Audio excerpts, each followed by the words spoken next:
All right, feel free to start. We can start whenever, more. Okay, I'm not wrinkly, friend. Wait, let me turn the music off. That's a dusty ass model coach. They gon' let me for my ambition. Woo! We are back. Shout out to everybody out there in the world listening in Providence, Rhode Island, or across the world, anywhere you're listening from. You're appreciated per usual every week. This is Sound, hosting Cap, Club Ambition Podcast. We got Marloon in here, engineering, doing his thing, co-hosting with me.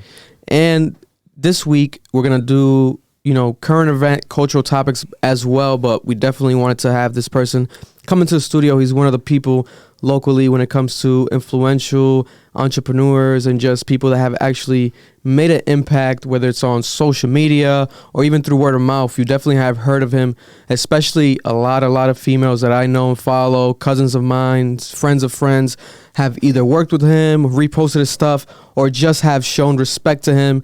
And I always wanted to have a conversation with him, so might as well have it on the podcast. Today we have him in the studio, the Club Ambition studio. He stopped by this week. Our guest for the week, Jose Ariel Diaz. Hey. Appreciate you coming. Thank you for having me. Wow, I didn't expect all that. Your family, everything. That's dope. No, I had to, man. Have to you. always pay respects when it's due. So when it comes to your story and your background, for those who don't know who you are, let's start from the beginning when it comes to your actual, birth in general. Were you born here in America? Were you born in DR? What's your story of that? I'm actually Puerto Rican. Puerto Rican? Yeah, I'm Puerto Rican. What? Yeah, everyone thinks I'm Dominican. What the heck? Boricua, Breaking news for me. Yeah, I'm Puerto Rican, believe it or not. Wow, 100%? 100% Puerto Rican? I mean, from what I know. Yeah. I don't know what my mom did.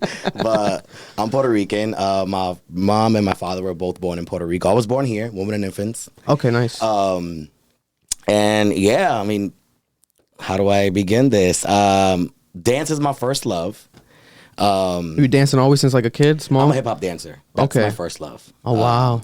Modeling and fashion kind of came in around like 2009, 2010. Back in the day, obviously, modeling has changed a lot nowadays. Before, it was like strictly tall, strictly this. You couldn't be short. And the way I started was I casted for a fashion show at the University of Rhode Island, URI. And there was no height requirement. There was nothing. And I started with them.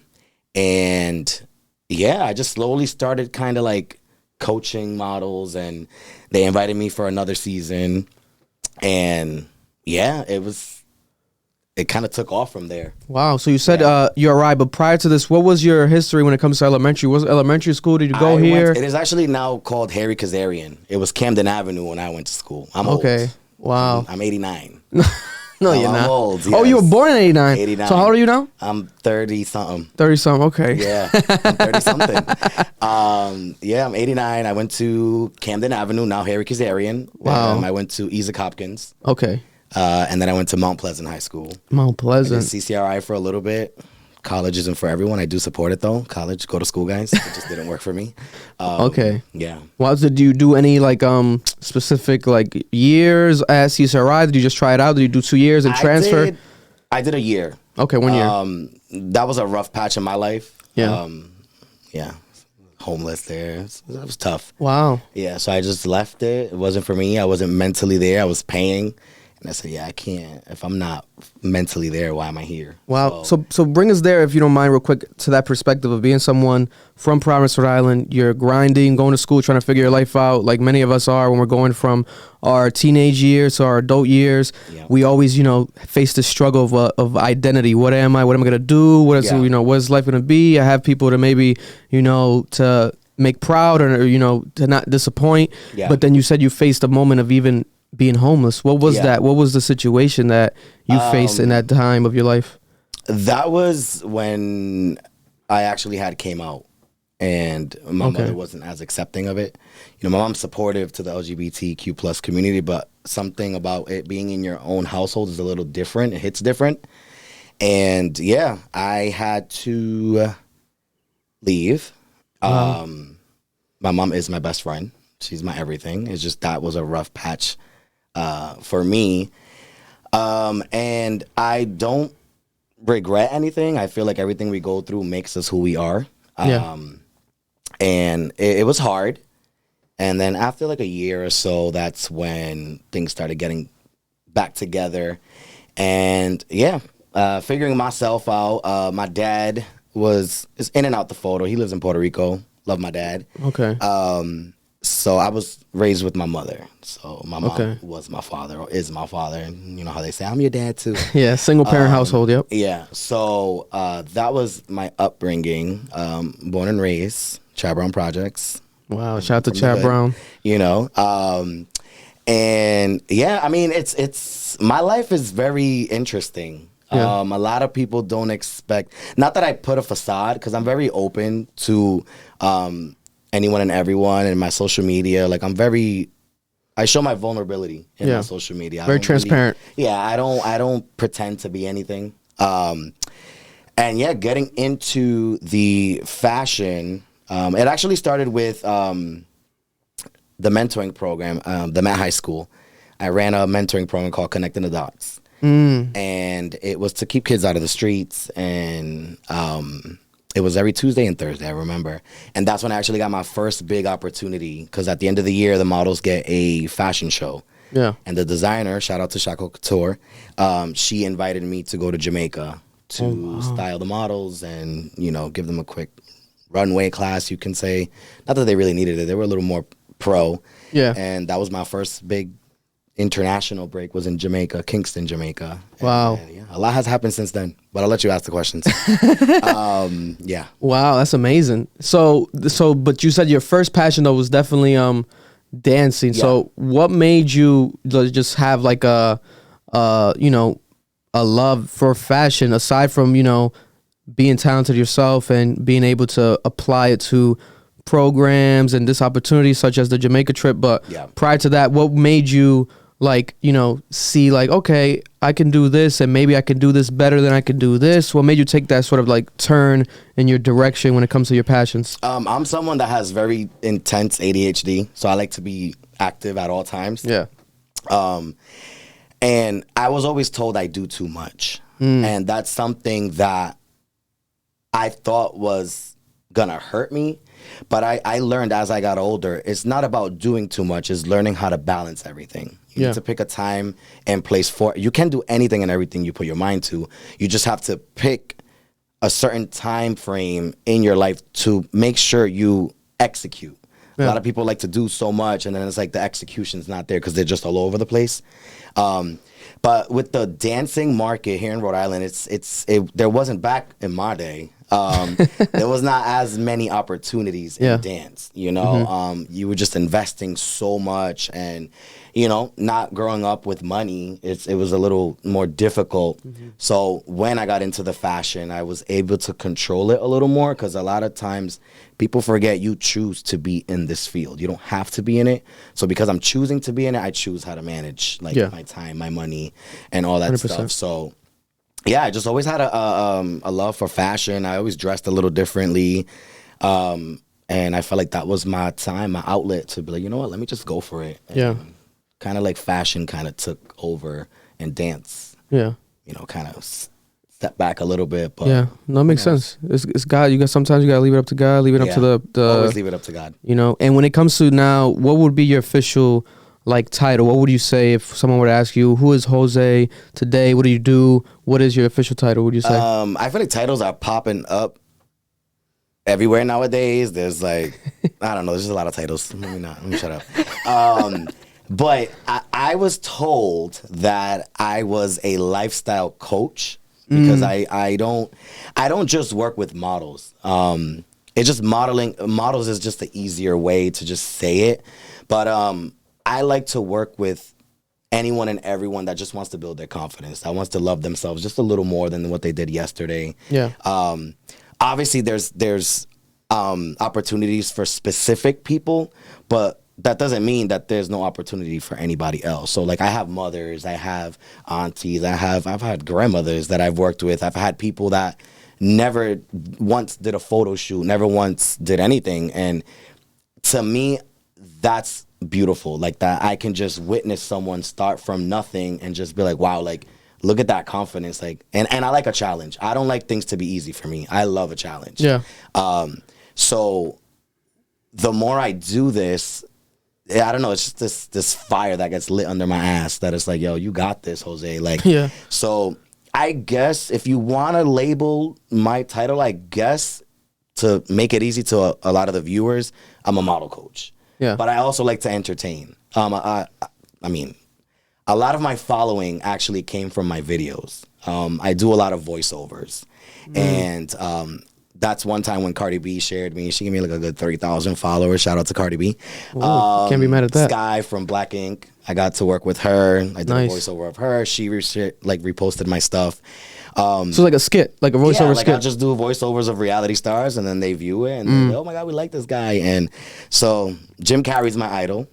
Jim Carrey reposted you? No, not, Okay, but he doesn't even really have social media. Yeah, that's what I say. I thought you were going into that world. I'm like, Jim Carrey. I do. I love Jim Carrey. Jim Carrey. Yeah, I love Jim Carrey. He is everything. But no, yeah, I guess I do a little bit of too much, but It's a good it's all thing. about though. balance. Yeah, no, 100%. And when it Yeah. comes to you going from a young person growing up in Providence, Rhode Island, you said poor, struggling financially, and Chad Brown. When was that moment that you felt like your life has finally elevated and now you became able to live off of the stuff that you love and your passion? Do you remember that one key moment, maybe like one big, huge break that was like, oh, damn.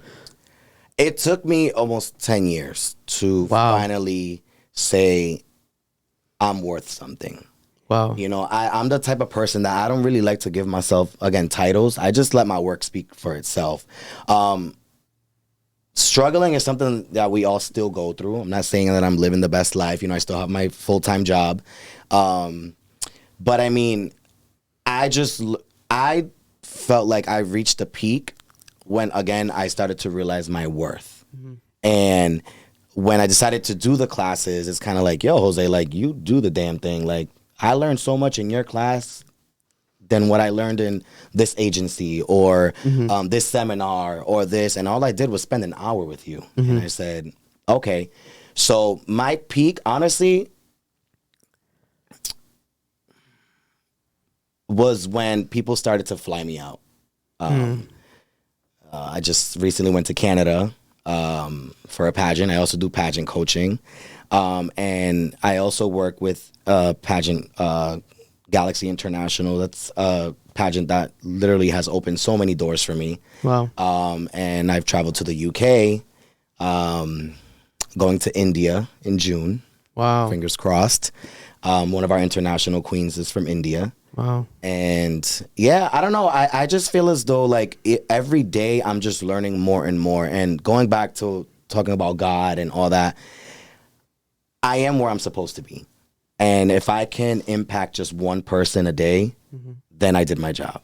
You know, nothing in life is promised, only death. Death is the only thing promised in life. So I feel as though if I can just stay focused, stay driven, and be invited to things like this, again, thank you for having me. No, I appreciate you. I think I'm doing a good job. I think I'm finally putting Jose Ariel where he's supposed to be, and that's where God wants me. And if 100%. tomorrow I'm somewhere else, then tomorrow I'm somewhere else. And yeah.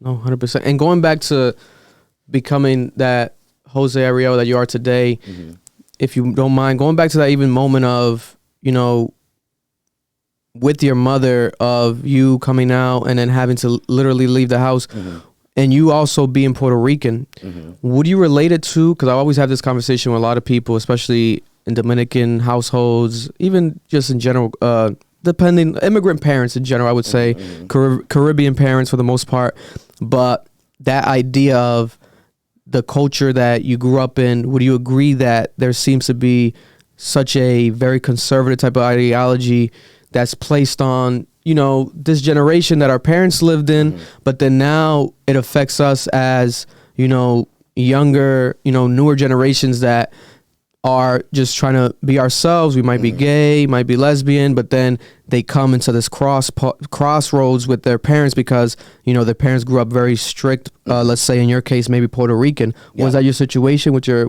mother, would you say? I think when you sent me the document, I remember you saying, it said something like being difficult for me in this industry. Yeah. I just think I'm the type of person where it's like, I respect people's views. I feel as though you don't have to agree with anyone's lifestyle. You just have to respect it. I feel like times are changing so drastically that there's all these pronouns, all these this, all this. It's like, it's a lot to take in. And it was harder back in the day. I was always very, believe it or not, I was actually someone that was very reserved. So I just think, I don't know, we live in a, how do I explain this? It's always been harder for me being an openly gay man in this business, because it's so much easier for a straight man to put on a wig and be funny and this and that, and everyone supports it. But then a gay guy does it and it's uncomfortable, or he's doing too much. So I always dealt with that, you know? So I always dealt with being a little more extra than the norm. And in my household, being that I grew up, you know, just my mom, you kind of have to like be the man of the house, be this. And sometimes I questioned, like, am I not man enough because I think I'm gay? I don't know. I'm not going to say I'm gay. I never did anything with the guy, so I can't really say I'm gay, like, you know. So always growing up curious was something that it was a little difficult. Especially I was always around girls, and they're like, oh, yeah, you fucking on him. I'm like, not really. I just, her hair is cute, you know? I did date women, guys. I've had sex with women. Yeah. It was good. It wasn't great, you know? I was missing a little something down there. Una bolita, although, I don't know. But, you know, like, I was like, it was cool. Like, I just didn't love it. Yeah, you yeah. know? And it didn't feel natural to you. yeah, no, like, I was like, I don't know, I need your voice to be deeper. Like, I don't know, like, I want him on too. But no, I was always, honestly, like, I've always been real with myself. Yeah. It's just the coming out part was always hard, you know? And I am the oldest of, what, 1, 2, 3, there's 4 of us. Four on siblings. my mom's side. Okay, 4 siblings on your I have mom's a side. sister. Shout out to Natasha. I love you. Josh, Ariel. She's a makeup artist, model herself. Love her. Yeah, I was always the oldest. So I always had to, like, prove myself to them, you know? But I think when I came out, it was just a weight just taken off of me. And I remember being in the car with my little sister. I was going to do laundry. I was driving my mom's minivan. And I said, oh, Tasha, what would you think or say if I were to tell you I was gay or something? And then I think she said something along the lines like, it doesn't change who you are as a person. You know, I love you for you. I don't care what you do behind closed doors. It's just, that's your business. And, you know, a little jerk or whatever. And then my brother's hood as hell. He is hood as hell. And he's like, oh, the fuck, that's my brother. Like, the fuck, you fuck with him, you fucking with me. Yeah. And I'm like, okay. But it actually was a lot easier for me with my family. Okay. You know, my dad, obviously, shout out to my dad. I love you, Dad. He kind of had no choice but to accept me. You know, he wasn't really always there. Yeah. So it was good with my dad. It's kind of like the Army, don't ask, don't tell. Like my dad's side of the family love my dad's side, but it's more like they accept me, but it's more like, oh yeah, do your thing. Yeah. You don't really have to know everything. Just do your thing. But yeah, it's always been a little difficult when I came into the field, but as I got older, I realized, you know what, I have to respect people's opinions. Going back to it was always a little more difficult for me, you know, doing my skits and all that stuff, and it's kind of like you want to be accepted from those close to you, but I realized I was getting more acceptance from those outside of the circle, outside of the state, outside of, and that's the sad part of Rhode Island, is that there's so much talent here. There's room for everybody, but because it's so small, everyone's always in competition. And at the end of the day, I don't feel the need to compete with anybody because you have something to offer that I don't. I have something to offer that you don't. And people don't realize the more you work together, the power of that is something that people don't realize it because they always want to see you do good, but never better than. And my thing is, if it's their time to be better than, let them have their moment. Just let them do them, you know, and I don't have any hate in my body. My friends know that I want to see everybody win. Yeah. And a lot of times when I do my modeling classes, I always get asked, what's something that you would tell your younger self?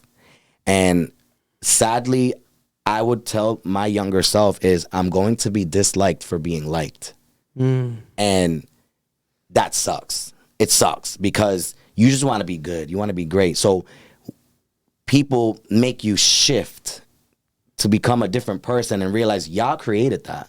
Y'all made me this way. You know, I'm still going to be giving. I'm still going to be loving and caring, but I'm very selective with it now, you know, because not everyone wants what's best for you, you know, and it's a scary thing, you know, and that's why I was like, the more I'm in this field, again, I choose to be in this field. I don't have to be in it. So I'm just very selective now. I'm very, you know, I got to save my energy. And yeah, am I talking a lot of shit? No, you talking that Wow. shit. Ooh, You spitting that shit. That's good. Yeah, right. Make sure you get that good part there and just send it to me, please. He nailing it. Yeah. But yeah. No, What 100%. And when it comes to your journey so far, I always like to ask people, especially yourself, since you're in a business where you deal with people all the time. You're always dealing with people, Yep. you know, constantly dealing with people. So what has been the most like shocking, or like maybe you have like a wild story of dealing with someone, whether it was, like you said, you've dealt with even grandmothers, young clients. What has been like that one crazy moment or memory that you remember throughout your career so far, whether it's been through modeling, pageants, or anything so far? Good or bad? Bad. Let's go bad. Oh, yeah. you want to cheese me? Yeah. You trying to get Without naming anyone. Right. Yeah. If not, See, with me, like I post everyone, so if I say any little thing, you're gonna know who I'm talking about. Bad. Yeah. It just sucks. Like if you want to use me, just tell me that. Just tell me you want to use me. If you want to use me from a following just tell me. Like Yeah. the more honest you are in this bit, in just life in general, just life, life will be so much easier for you. Just go into something and be 100% transparent. Like, what do you want from me? You know, like before I just recently trained a model. Shout out to Bella U Agency. And I asked the agent manager, and I asked her, what do you love about this business and what do you hate about this business? And she said, I don't hate anything because I go into everything as a business. When I hated something, it's because I thought they had like an interest of what's like best for me. So my thing is, I think back, and when I say I really hated something or it bothered me, it was the worst experience, it's because I didn't put the business aspect first. And I'm going into 2023 with respect me first, love me later. I don't need you to love me first. We can grow on that. You can literally love me in 2 months, 2 weeks. I'm very lovable. But I needed to put my foot down and say, okay, you want to work together? How much? I'm not bougie. I'm not money hungry. I struggle. But how much? Like, I needed to learn to put a price, or at least what's the offer. Because sometimes what you offer and what they're offering is more than what you set your price. So I learned that from a friend. Said, you know, how much? So the worst that I've gone through is just being used, abused, just rammed in the ass, like not in a good way. Yeah. And just taken advantage of. Yeah. And taken advantage of. And my biggest thing is when people get too comfortable. Like the minute you show me a sign of you're getting comfortable with me, that's a red flag to me. You know, because you have people that they support you, yeah, because they're benefiting from you. But the minute you need something for you, energy shifts real quick. Yeah. Real quick. Yeah. And I noticed that. Like, oh, of course you love me because you're gaining. I'm supporting. I'm everyone's number one fan. I'm going to tell you that right now.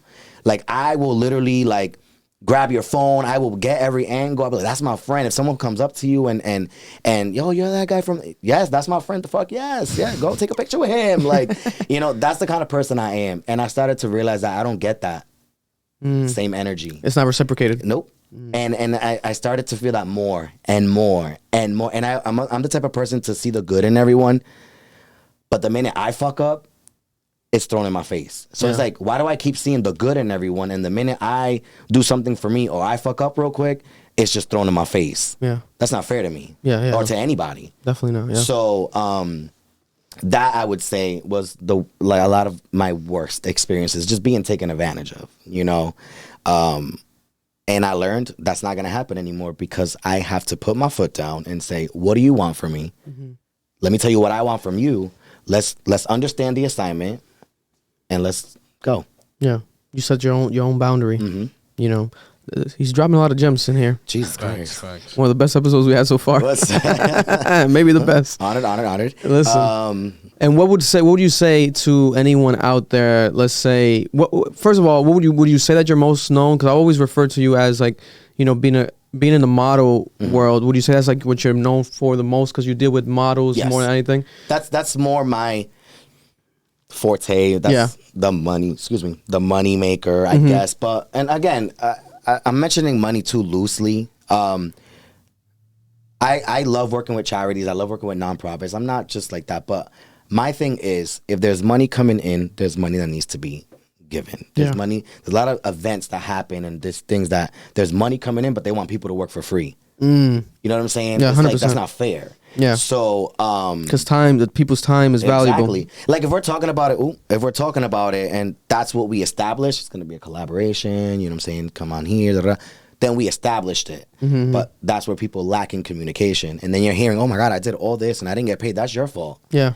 Don't sit there and agree to not get paid and then complain that you didn't get paid. Yeah. Just don't do that. Like that's corny to me. Yeah. You know, especially like, after the fact. To it. Yeah. Exactly. So if that's what you agreed upon, cállate and just do it. You know. But yeah. What would be the number one tip if someone's out there right now listening? Because I know that definitely there's plenty of people out there listening. It could be a young male, young girl that wants to non-binary. You know, guys. You know, we gotta. Yeah, exactly. Gotta include everyone that, of course, potentially might specifically even be from Providence, Rhode Island, the smallest state in the country, and wants to become a model, a impactful model, and wants that advice from someone in the industry such as yourself. What would you tell them? Take my runway class. No, honestly, just go for it. Whether it's modeling, and you gain a lot from modeling. Runway class, you'll meet photographers, you'll meet other models, you'll meet business owners. You just meet so many people, and that's the beautiful thing in this, that you just meet so many creatives in one room. Join my class. Wow. When is this class that honestly, you do actually, as well? I play by ear. You know, I don't really be like every Saturday or every Friday. I just play by ear. Oh, wow. Whenever I'm in the mood to make a flyer, see how many heads join, and let's do this. But the biggest advice and tip that I would give to everyone, and I learned this from a friend, and he told me, believe half of what you see and none of what you hear. So just because I had a bad experience doesn't mean you're going to have a bad experience. Just because you had a great experience doesn't mean I'm going to have it. You just got to go for it. And unless it looks sketchy or sounds sketchy and they're asking for $3,000 up front, but just go for it.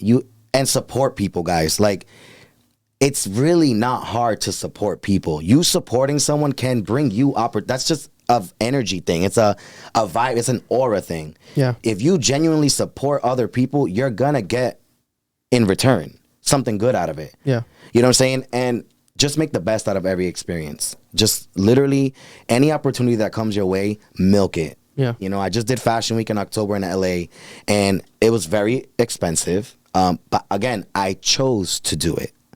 So if I'm choosing to do it, I got to go all out, you know? And again, just any opportunity you see, just go for it. You never know what you're going to get out of it. You never know who you're going to meet.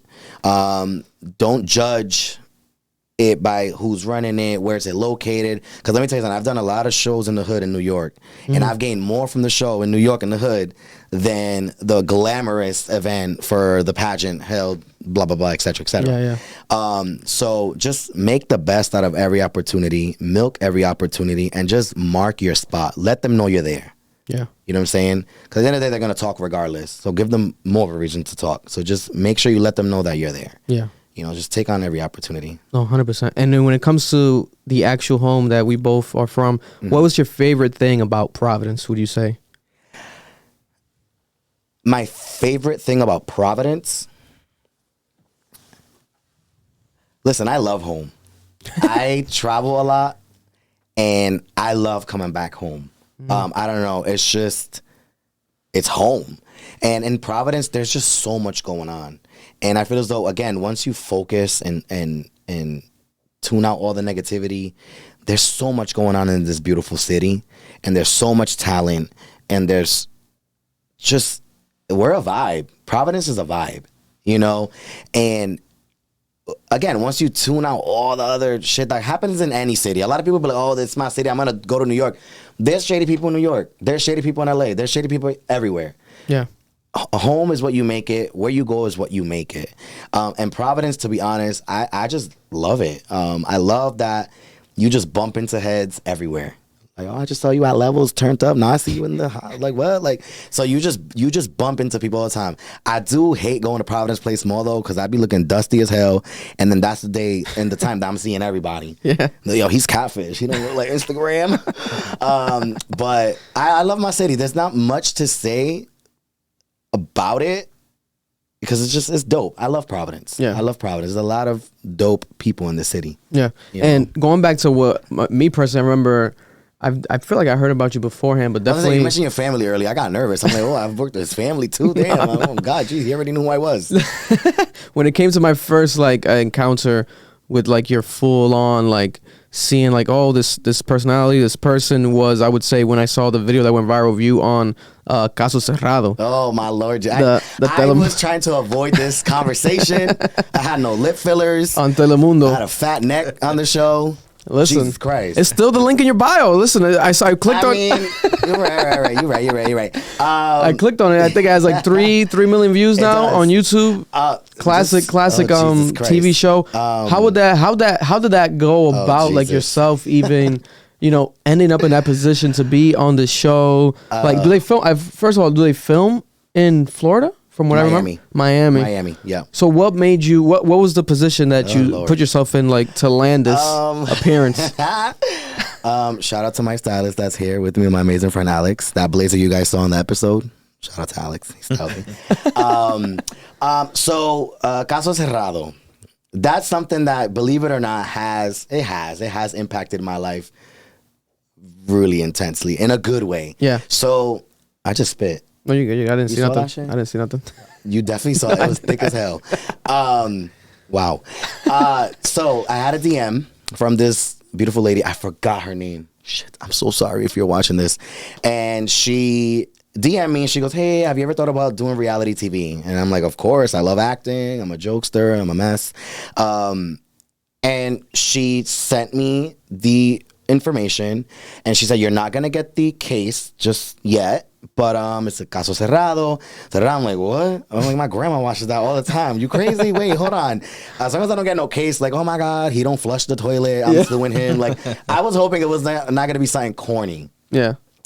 So when I got off the phone with her, she called me back and she goes, if you have a friend that wants to come with you and speaks fluent Spanish, bring them, preferably a her. This is going to be a model. So that's when I called my friend Stacy. Stacy, I love you. We just went to her baby shower last night. And I call her and I go, friend, do you want to be on Caso Cerrado with me? And I'm always fucking with her. Like, I'm always fucking with her. She goes, friend, shut the fuck up, bye. Hung up. Thought it was a joke. And I said, bitch, call me back because I'm being serious. And so she called me back. I go, you want to be on Caso Cerrado? She goes, Jose Ariel, no seas estúpido, because she speaks perfect Spanish. Yeah. And I'm like, yeah, we're going to be on Caso Cerrado. So it was Wednesday. They flew us out Friday. Our flight got delayed. It's a 3-day process. Wow. You fly in, you go to the studios, you get your papel, you get your script. And thank you, Lord Jesus, that my case was that I was a fashion designer and I was being sued by a model that got hurt in the show. Yeah. And I said, easy. I'm going to take all my modeling experience. I'm going to take all my runway coaching. I'm going to take all my fashion, because I did Dominican Republic Fashion Week as well. Thank you. And so I took everything. I'm like, oh, the adrenaline that I learned from everything I've done, I'm going to throw it in this case. And the acting coach, she sends me a piece of paper, and it's talking about biofabricación and blah, blah, blah. Now, my Spanish is trash. I learned doing that I work well under pressure, my Spanish. Yeah. So when I'm reading this in Spanish and I'm like, Diablo, Stacy, help me read this because yo no entiendo nada. And I find out that I'm representing a movement that is, so it costs less to kill the animal and skin it and all that. So I was representing for something that believes in no animal cruelty, fake fur. So what they do is that I learned that biofabricación, you guys are going to learn something new today. Biofabricación is when biofabrication, sorry, is when they take a blood sample or a piece of the animal's skin and they run it through a lab and they just replicate it. So they're creating more duplicates of the fur, of the skin. Wow. And that's how they make the fake skin that you see at Kmart, Walmart, all that stuff. So it feels real, but it's not. So, but that costs a lot more to do that because you got to run through the scientists and all that stuff. But anyways, our flight was delayed, so we learned all that in one day. If you notice, when she's suing me, she has a ponytail. And in the corny video where she's getting tomatoes thrown at her, she has a ponytail. So we did all that in one day. So I learned a script. She learned a script. It was supposed to be two of them suing me. It became her suing me, and we were hoping that didn't happen because I'm like, damn, you're my best friend. Like, now you got to sue me on national television. And so they threw the tomatoes at her. They had to drive her back to the hotel. Excuse me. Drive her back to the hotel. She had to shower, come back. We rehearsed again, and you do it in one take. So it's live. Wow. So it's literally 15 minutes of just you. She already knows. The first group got sent home. That's what made us very nervous. So they fly you out. It is paid. Yeah. The flight's paid. You got a check at the end. And the more you mention the key points, the more you get paid. So if they say, okay, you need to mention biofabricación, Stacey, you have to mention your tooth. You have to so much you have to mention. That's when the check just gets higher and higher and higher. So when the first group got sent home, so what happens on the show is she lets both of you talk. She knows what's coming in. You don't get to meet her because if you get pictures with her, a lot of people worldwide are going to know it's acting. Yeah. And so when we did the rehearsing, whatever, so literally it was 4 hours, just nonstop. Our acting coach was so stressed. She had like a whole pack of cigarettes. Like she was just like, yo, y'all stressing me out. Jose Ariel, you're Spanish. Like, I don't know what the hell. I'm like, yo, them Newport hundreds, like you only got one left, girl. Like, damn. And so, guys, I kid you not, my blazer was so tight and you could see my heart. Like, you know how like in cartoons, like it goes ba-bum, ba-bum. Bro, I promise you, like I could see my heart. And she's like, Jose Ariel, no te desmayes. I'm like, girl, I don't know what's going on because now I see the camera mad big and I only get one take. My grandma watches this. My mom watches this. If I fuck it up. The pressure's on. Well, I was like, no, esto no puede estar pasando. So we did the thing. Fun facts. Stacy's headset actually fell in the toilet. She came back. She goes, it fell in the sink. I'm like, bitch, it fell in the toilet. Why are you lying?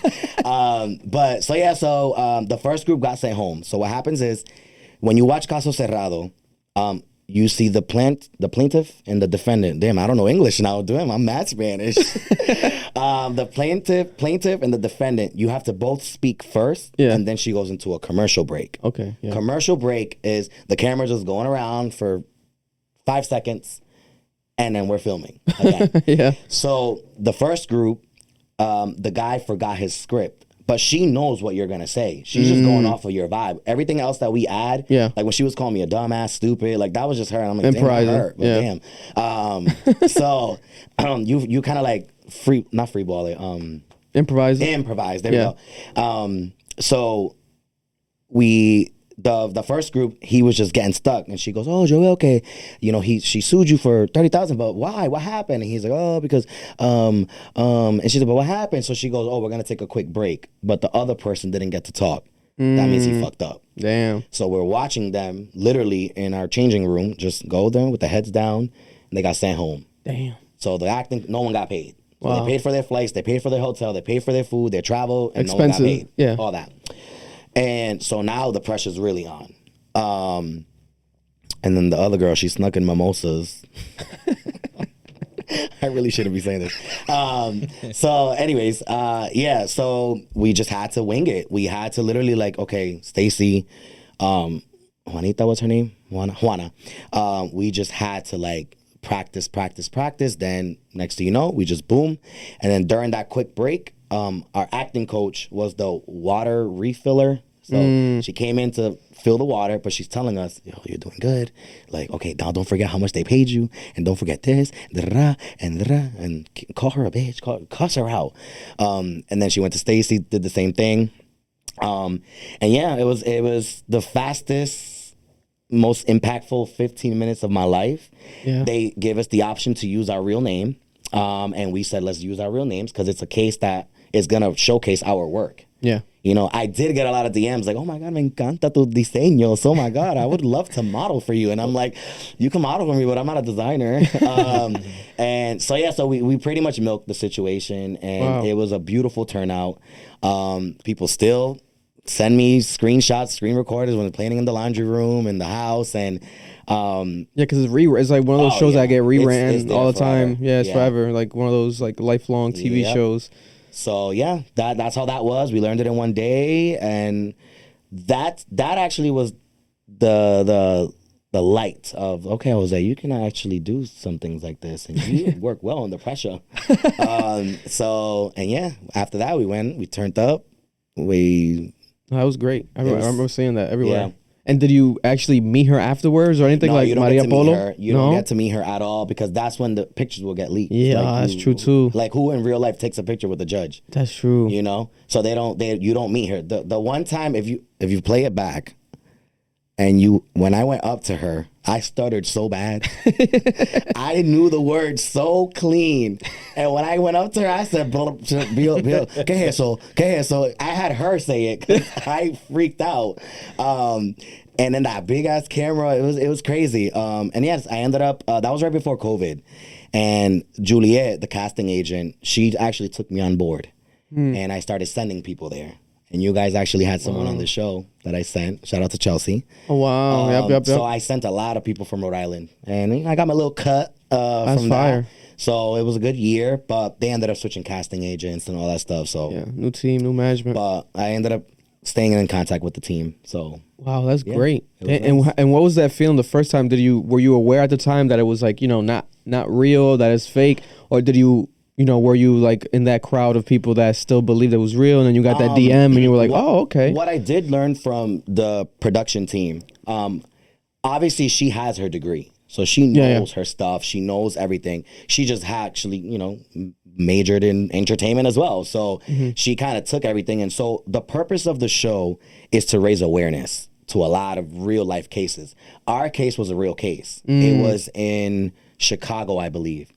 My name was supposed to be Luis. Her name was supposed to be Karina or something like that. And it was a case that a model did get hurt in a show, and she was suing the designer. Now, what helped me with this was that one of my friends had an event, and one of the dancers got hurt, and the mother was trying to sue my friend and all that. And little did she know, you wasn't supposed to sue the girl. You're supposed to sue the building. So when I tell you I took that shit and I threw it in the case, and I thank my friend for telling me that story. I said, yep, girl, I used your real life situation for my case, just saying. But yeah, so I learned that. Like, obviously some of them are for entertainment. Like you've seen a lot of the crazy Oh, no, yeah, episodes. they got some wild episodes. They'll be like, what the fuck is going on here? I love Chelsea's it, though. was actually kind of crazy. She was a cake maker, and one got stabbed in the neck and couldn't speak anymore. Like, so it was funny. But honestly, I thank God. God knew what he was doing with that one. And I got a good case, and it helped me a lot with that. And now people started following me more, and they're like, oh, he actually does this stuff, and he does fashion and all that. So yeah, I still get people from all around the world, Latin America mainly. But yeah, just had someone from like Cuba or something hit me up like last week. Wow, that's fire. Tu trabajo. I'm like, gracias. Gracias. But yeah. Oh, that's amazing, because that's bound to, like, always, like I said, get attention, because it's one of those things that just lives on like forever and ever. I think she might have just signed like a new deal too, to still doing episodes. Yeah. So you know, the fact that you were part of that is classic. And they actually reached out to me to do another one, but this one's on Univision. I'll lay out more information about that after. Oh, so you might do that this year? Cerrado, and they're like, wait a minute, you should do this one. I'm like, damn. But that one is, I'm obviously openly gay, but that one's like a love show. And I don't think I want to do that just yet. Yeah. So it's a little nerve wracking with that one. So I'm just thinking about that one. Yeah. I'm thinking about that one. So that would be crazy. Being a part of love, Nah, and maybe winning and winning the love show. What? Don't play. Maybe I'll find my man there. Listen, they had the. I'm not sure if it was the first. He might have been the first, but I know Bobby Lights had like his show on Zeus. Yeah. He's crazy though. That shit was crazy. He's a little talented. Oh my god. Yeah, I know people that worked with him. Oh man, Bobby. Shout Lights. out to Bobby Lights. Yeah, that me and my girl watched that show. We were like, what the fuck? It's crazy, and a lot of them are not even really gay. That's the sad part. A lot of that came out in the it's like the damn, reunion. You got real gay people trying to be on TV, and here you are acting. Yeah, with your wife on the sideline, just chilling, supporting you. My God. But, listen. Yeah. But they probably saw it sometimes, you know, as an opportunity. But of course. They fake it too. That's the thing. When you do both, you try to fake it and make it an opportunity. It's like, you're not gonna really, really benefit from it as much in the long run, you know, because people are gonna see through that shit. Yep. So before we get into topics, do you have anything else you want to touch upon when it comes to what you got going on? Anything you maybe want to promote or announce, or just say to the people out there that are either true fans of you or just want to maybe work with you in the future? No, just thank you. No problem. Thank you for those who really fuck with me. Thank you to those who keep coming back to work with me. That's something that people don't realize. People make us who we are. You know what I'm saying? Like I said earlier, like sometimes we switch up, but people forget, and I will forever be eternally grateful for anyone and everyone that decides to be like, I want to work with Jose Ariel. That just makes me feel better about myself, and like I work hard to get to where I'm at, and I'm still working. But just honestly, just thank you. Thank you for those that have worked with me, that plan to work with me. There's a lot coming this year. Opportunity wise, and again, I'm the type of person to just go into things organically. I always set realistic thoughts. Like I'm not gonna be, I'm going here, I'm gonna be famous next. What? Like I don't really care for that. I just want to be great. I just want to be good at what I do, and anyone that's planning to do anything for themselves, just to get yourself out of a funk, get yourself out of a situation, get yourself out of just anything you're going through, go for it.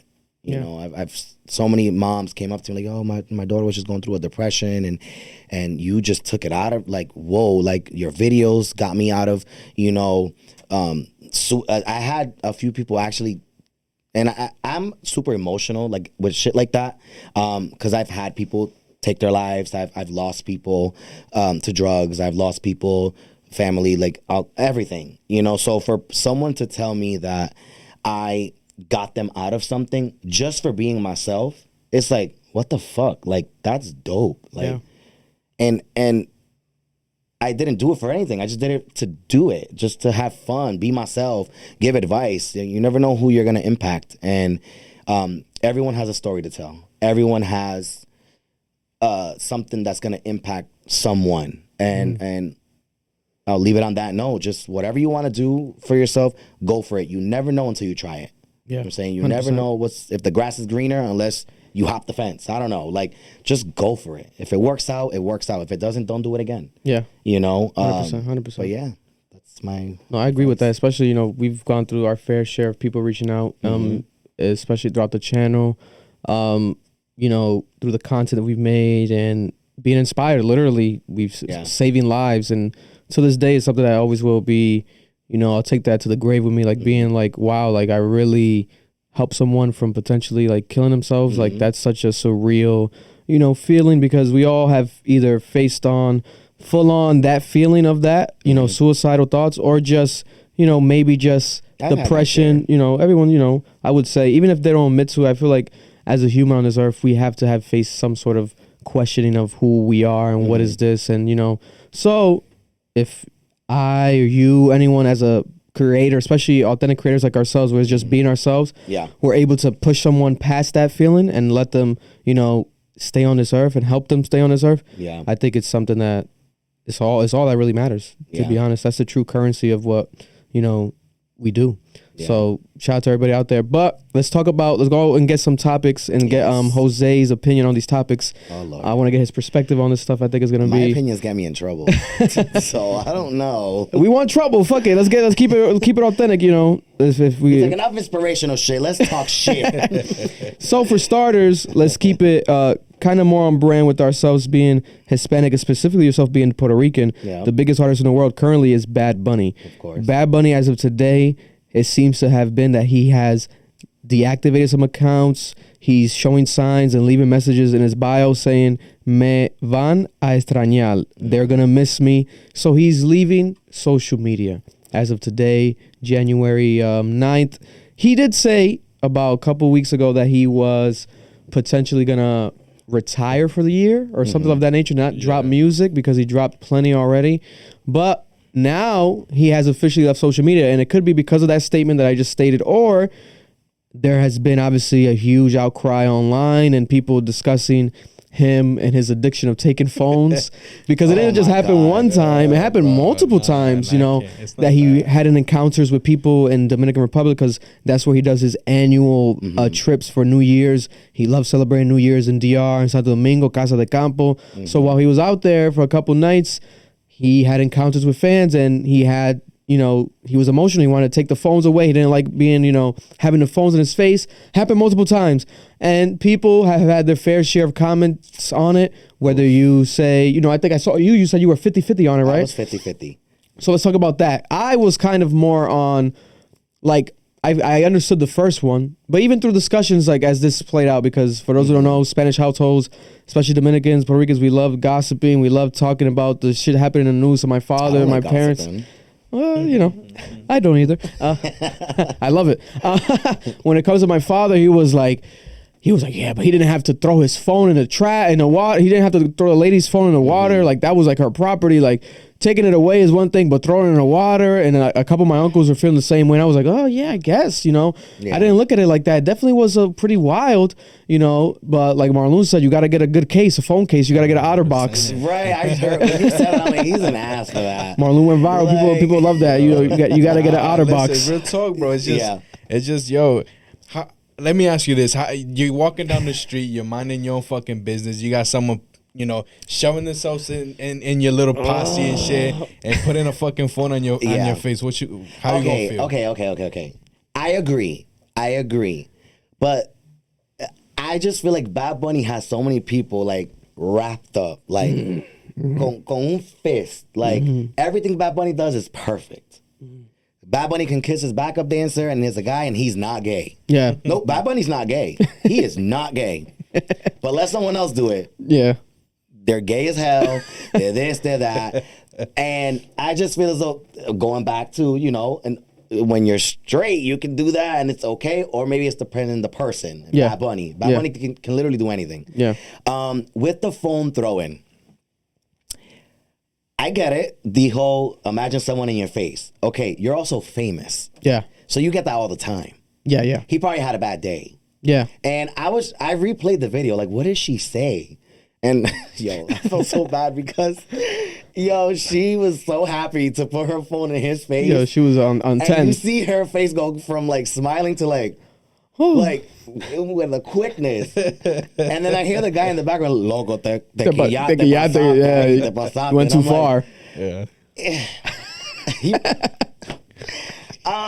He really threw it in the water, bro. Yeah, you can hear the water. 100%. You can hear the water flop. I don't know. He probably had a bad day. He's had worse happen to him. Mm-hmm. I just think, like he said, respect my space. But then it comes to this, do you really have space because you're the celebrity that you are? Yeah. To throw her phone like that, he ruined her life. She probably loved Bad Bunny, and someone that you love throws your phone. I will reevaluate my whole life. Yeah. I don't know. I probably still fuck with him. You know what I'm saying? I wouldn't Bad Bunny. unfuck with him. I love the man. He's Listen, Someone was like, I think Santiago and Alafoque was like, you gotta, she should resell that phone. no, 100%. Listen, you never know. Now, let me tell you this. They Right? don't work. Listen, now let me give y'all another idea. You know, y'all like the OtterBox and all of that shit. Now, make sure whatever better sponsor pictures you. and videos you take automatically go straight to the cloud True. or to Google Photos, because it don't matter if the phone is in the water. Get a I wonder new if he phone and ended shit it. like that. It's gonna be there. I know, right? The video doesn't exist if it didn't save. But the new iPhones are waterproof. Her phone's probably fine.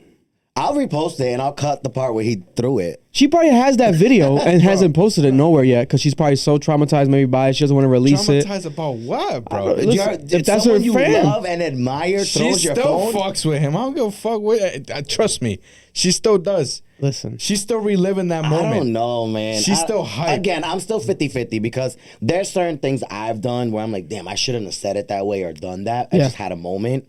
It sucks because he's so famous and it was on video. Yeah. Like, you know, like it just makes it so much more worse that it was captured on video. right. And they said that the other video, there were some people saying that it was the same night in a nightclub after that where he went in and there was two other people filming from a distance and then he walked up to them, grabbed their phones, and then more stories came out. So they said that he did give those phones to the security so the people got their phones, I guess, at the end of the night. But I guess it was a certain event where his phone or phones in general were not allowed, or maybe he requested it since he was there.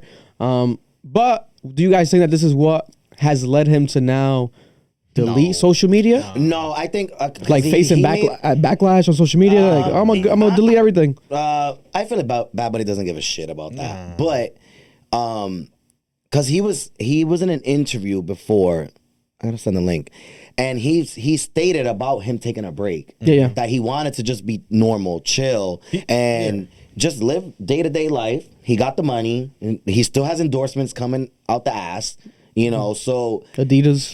Probably another one dropping soon. I think it is another one dropping soon. Yeah. New silhouette. Yeah. yeah. He doesn't have to even post it. No. People are gonna buy it. 100%. Yeah. So I don't know. It can play a part, but I don't think that to that extent. He deserves the break. And from a lot of what he has done, Bad Bunny has shown like not a humble side, because I just realized the word humble is actually less than. If you guys look it up, Oh yeah. yeah, the word humble is actually downplaying yourself. So when you be like, "Oh, I'm humble," like don't use the word humble. Use the word grounded. Wow. Okay. Because you know when they be like, "Oh, I'll humble you real quick." You know what I'm saying? Okay. The word humble is not really what we think it is. Yeah. So I feel as though he's grounded, he's leveled. He has his Corolla, his 2003 Corolla that he bought brand new. And I feel as though he's perfect at what he does. He's balanced. He lives his life just carefree. He's Bad Bunny. He said in the album, bro, and me fui de vacaciones. Like, fui de vacaciones. If you know, si él se desaparece or something like that, like él se lo tiene bien ganado. You know what I'm saying? Yeah. He's a very fascinating person. Like, we saw him live multiple times. We hung out with his DJ. Shout out to DJ Olma. shout The out team to is Buddy. pretty cool. It's just like, I've always like, when it comes to him, it's so interesting because don't you remember there was also moments, now I'm thinking about it right now, where he would literally just cry throughout his tour. Like some dates after we saw him, the following months, he had moments that went viral on TikTok of him just crying randomly. And people thought it was just one moment, so it was like, oh, maybe he had a bad night or something happened. But then it kept happening during certain songs, just random songs, random moments. One of them, he like walked out. Yeah, one of them, for, he just few left. minutes, like 10, 20 minutes, and then he just came back. And he never like acknowledged it. He the never music came back. industry's scary. Yeah. I mean, you know, and they talk about all them selling them souls, and he said it on a video. Aquí no se, what did he say? Aquí no se venden almas, aquí se compran. Like, you say that on live, bro. You battling a lot of shit. And wasn't There's like a lot of, wasn't his first album like an eyeball or something? Like he always had like he people does all always that thought shit. That whole Illuminati stuff. he always has played into it with the has an imagery, agenda. with the artistry. So He has an agenda. Look at what he does. He makes it okay. Like, not pushing the gay agenda, but a lot of what Bad Bunny does is already in the community of the LGBTQ+. Yeah. It's just Bad Bunny just takes it to the next level. You know, and that's what I say, that Bad Bunny has a lot of people blindfolded because it's like they're so accepting of Bad Bunny, not realizing what he's really doing. Yeah. You know, he has his agenda. do you think being yourself being a gay man, being a gay actual impactful person in your business, everything that you do, you definitely, I would imagine, and, I don't want to speak for you, but I would imagine that you have, gay people that look up to you just because of the fact that you are gay and you're doing what you're doing. Would you say, we've talked about this topic here in the past, would you say that Bad Bunny is this famous phrase has gone viral last year, Harry Styles, other celebrities, would you say that Bad Bunny is queer baiting? And you know what queer baiting is? Would you say that he's queer baiting? Gay people support. Gay people are one of the most inclusive. I mean, there's drama with everybody, but gays, the LGBTQ plus. I don't want to say anything to offend my community. I'm gonna beat my ass when I go to Ego next Friday. Yes, it is that. And he knows what he's doing. You know what I'm saying? A gay person will purchase a song on iTunes before a straight person does. They're gonna go on YouTube and what? No, it's just the way it is. You know what I'm saying? Me as an example, I purchase, I support, and it's just, they know what's up. You go to a concert, it's going to be 70% LGBTQ plus. Yeah. It's just the way it is. Oh, yeah. And we're just the shit. We're the shit. The fuck? Everyone needs their gay best friend, you know what I'm saying? And he knows what he's doing. Yeah. He is queer baiting, I guess. I mean, it sounds bad saying it like that, but he knows what he's doing. He's pushing the agenda. He's making it okay to wear girl clothes, to do your nails, to do this and do that. That people weren't thinking about that before Bad Bunny came about. Before it was just gay. That's gay. Yeah. You dye your hair, you're gay. You paint your nails, you're gay. You wear girl clothes, you're a fag. Yeah. Yeah. Just the way it is. Sorry, you know? But Bad Bunny came and he kind of made it okay. So he kind of opened doors for us to be respected, to be accepted. Everyone that gets styled in the business, it's always someone in the community. Yeah. These pageant girls looking stunning, it's mainly the gay community. Your girlfriend's best friend, the one that gives the best advice, is gonna be a gay best friend. It's just gonna be, and my straight friends, I give very good advice to all my friends. Like yo, I fuck Will Zay. Thanks. Thanks, friend. So yeah, it makes sense to do it. Yeah, I definitely agree. I've noticed that, because that's the thing is, some people can look at it in negative terms, but that actual phrase is not necessarily negative. It's just a potential fact. There's a technique that a lot of business models use for marketing, and he probably, more than likely, like you're saying, I think he is doing that. But man, I don't agree when they force it upon people, though. Yeah. Don't force it upon people. Like me, I've shown my ass on Instagram. It's a nice ass, fuck it. But everyone has an ass. You know what I'm saying? If you don't have an ass, sorry. I mean, some people don't have an ass, but some people don't got a butt crack. It's just straight clothes, all back. But I would never post a meme of two guys going down on each other, or I'm very respectful when it comes to things like that. That's why if I get disrespected, it triggers me, because I think twice before I speak. I think twice before I post. I think twice, but I don't agree when they push it upon people. Okay, boys can play with dolls. Okay, they can. Let them do that on their own, not see it on TV, or it's okay to do it, because it's gonna confuse kids. It's gonna make them, I don't agree with stuff like that. I agree with teaching them things, but there's a difference between teaching something and just saying, no, this is how it's done. You know what I'm saying? Same thing with my trans community. It's stuff that I agree, stuff that I disagree, and as trans people, live, they have to understand, there's things that people don't understand. There's things that you have to be honest with.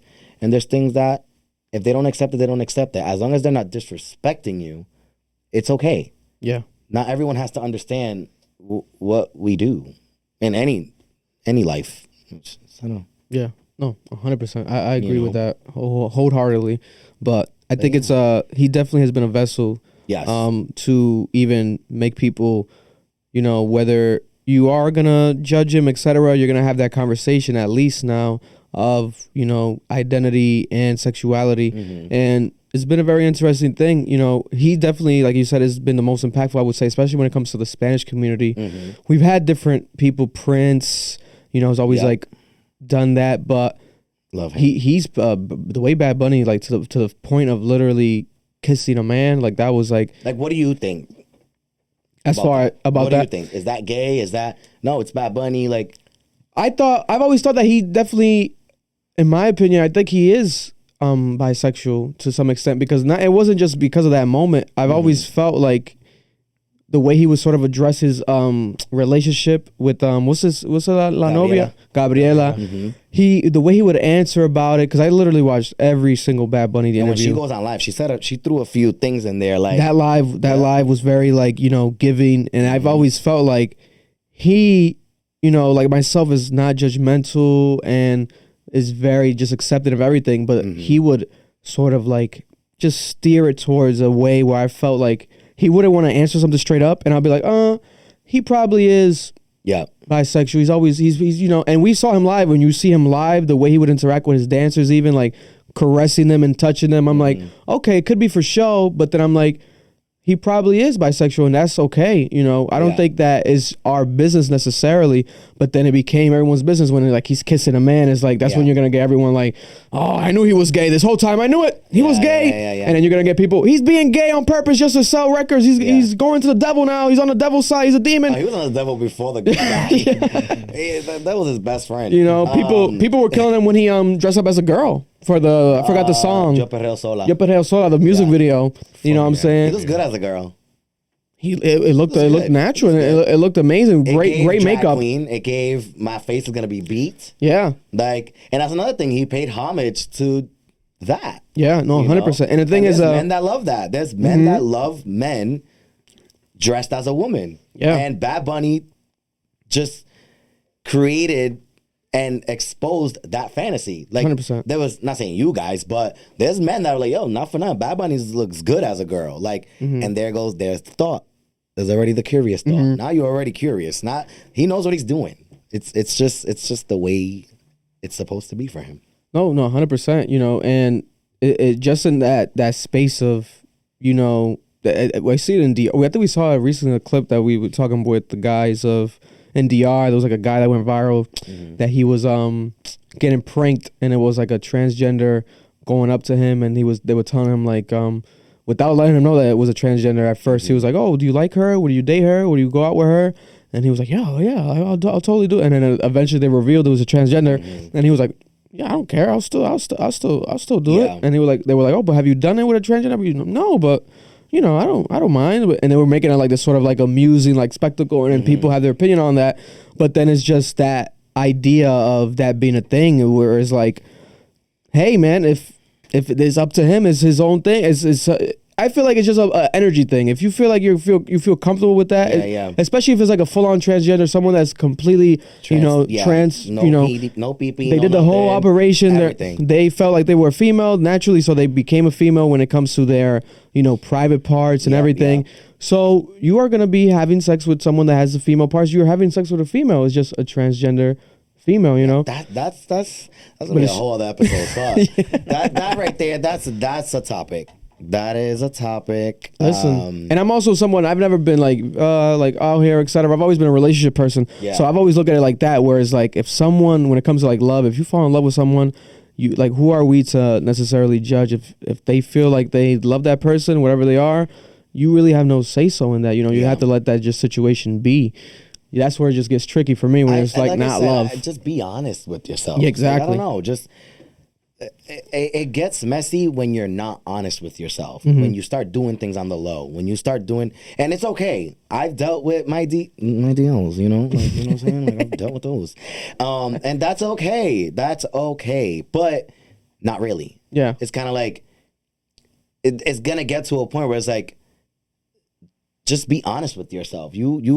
And that's with anything in life. Whether you're hiding with your sexuality, whether you're cheating, whether you're lying, whether it's gonna be brought to the light eventually. Nothing stays in darkness.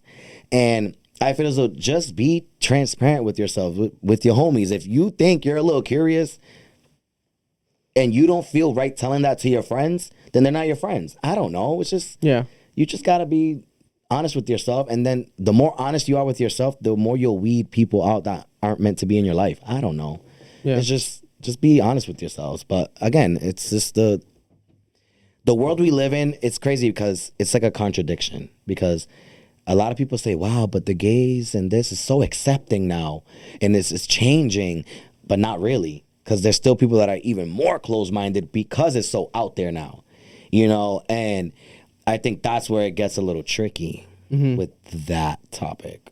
Yeah, no, 100%. Because I feel both sides. I've felt moments where it's like, oh, I feel like this generation has become more accepting. And one thing that can allude towards that more would be if, let's say, on social media, you're going to have some people maybe make fun of someone for, like, maybe, you know, potentially being DL, etc., or being allegedly gay, like Isaiah Rashad. He's a famous rapper. He's part of TDE, Top Dog Entertainment, you know, label mates at one point with Kendrick Lamar.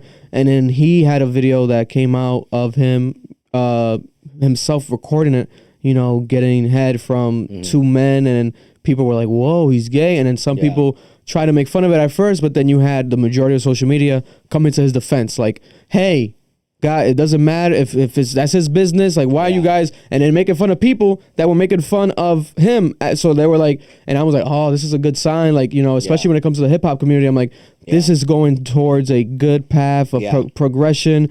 But then you have moments of people, you know, for example, Drake, like people always still joke with him, like him being gay, like the new song, the song that went viral with 21. Can you do something for me? I think because of his voice, because the way he says, like, do your thing, especially specifically that line, do your thing, 21, do your thing. Because when you tell someone to do their thing, I guess it's like more of like like a chant type of, like when a girl's twerking, like other girls, so I'm like, do your thing. I don't know. Someone made a meme. The sim of him walking like a, because when I first heard the song, because when I first heard the song, I personally didn't like think like that. Didn't connect the dots. But then when you saw the memes, I'm like, oh, it's damn. Because they always try to connect Drake with being fruity. But that's what I'm trying to say. He's emotional. Yeah, they're like a man to express his feelings, and he's very expressive. Very expressive. This works perfect with him trying to be a little.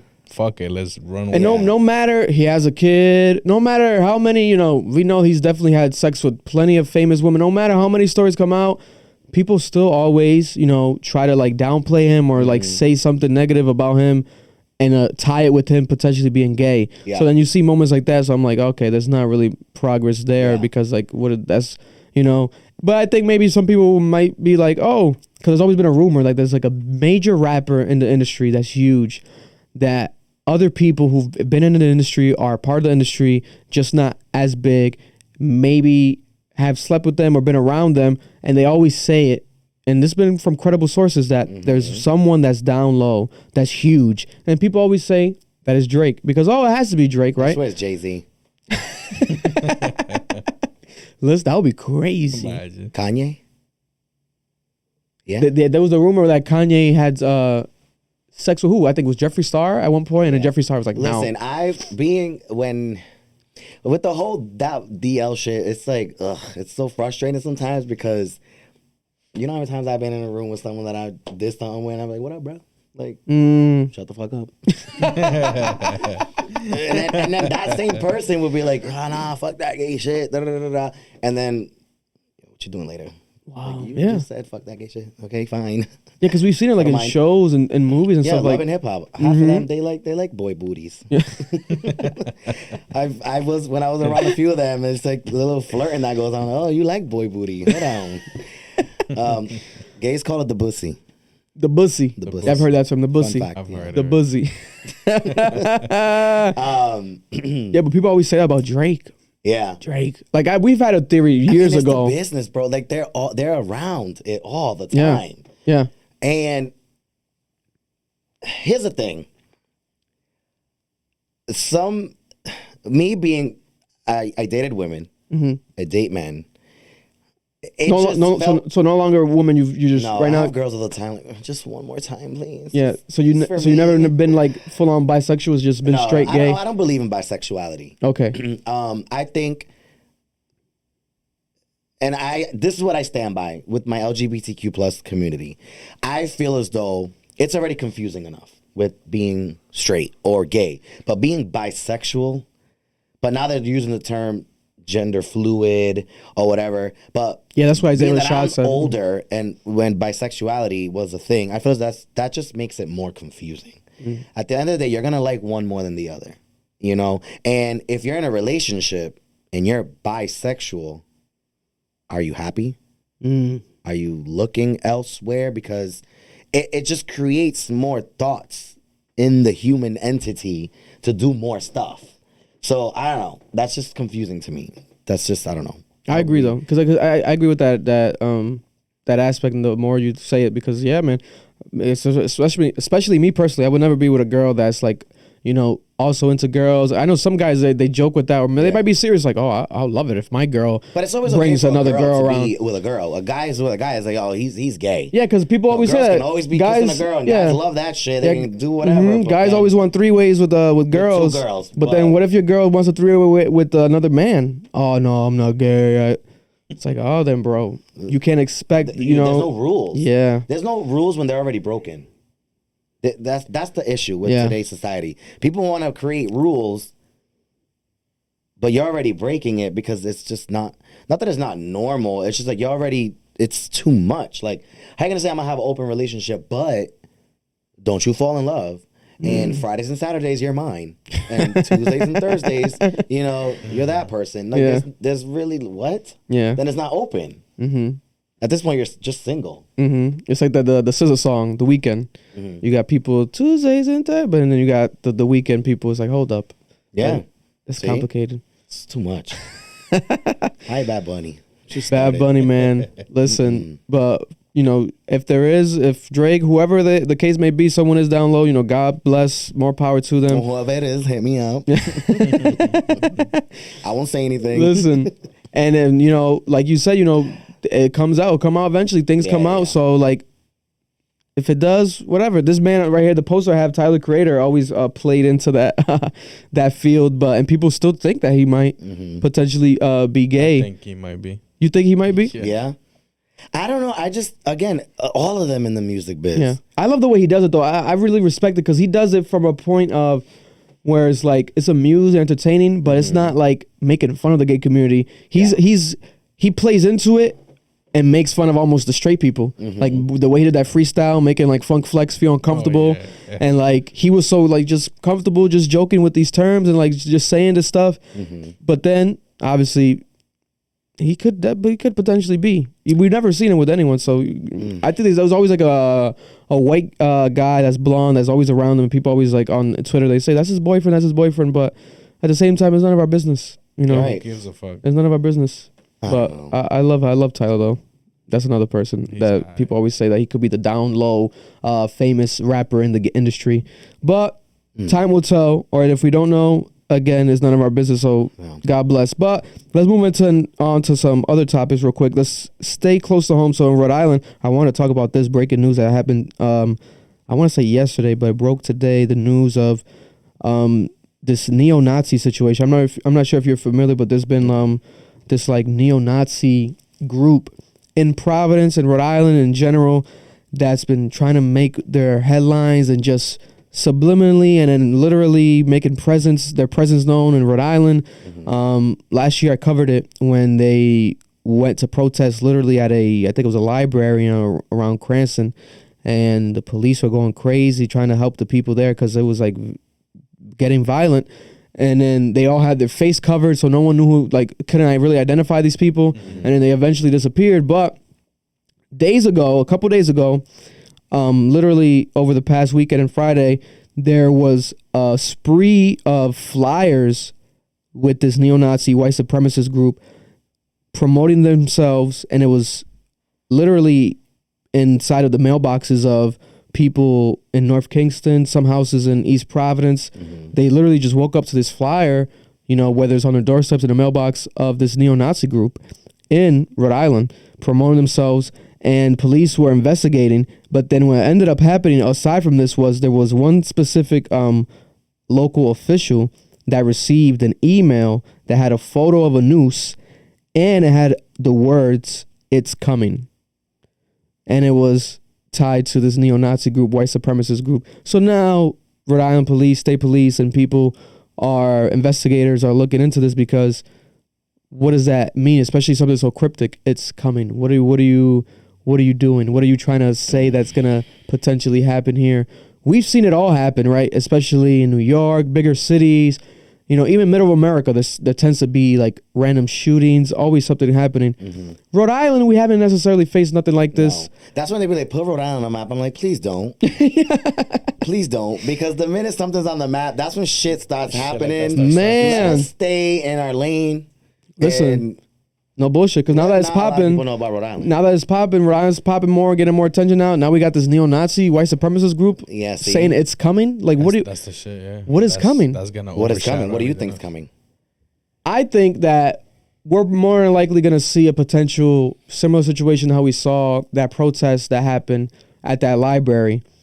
Because I think the library, they were having like a showing that night of a specific like movie, talking about a specific topic that it was kind of just against the ideologies of, I think it was even like a communist, I forgot what it was specifically. I don't want to misquote nothing, but they were just mad at that happening. So they wanted to go over there, the neo-Nazi group. So I think something like that's going to happen. It's coming. The noose image though is something that God forbid were to happen, but Wait, what's a noose image? so a noose, Mind blow moment. so the image of the noose, I guess it didn't say specifically like anyone was on the noose, but the noose is what they used to hang people with, like especially during slave times, the rope. Yeah. So it was an image of the rope, the noose, and saying it's coming. Are they gonna hang someone? I don't know, but now let me ask you this: what if we do the same thing to them?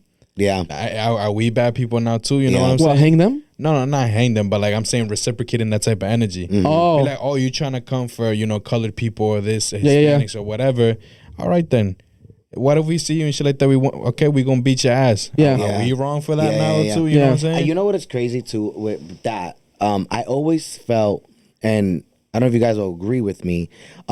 It sucks because it's like it's always that. It's like the white, the black, and then us Latinos, we're just always just in the middle. yeah.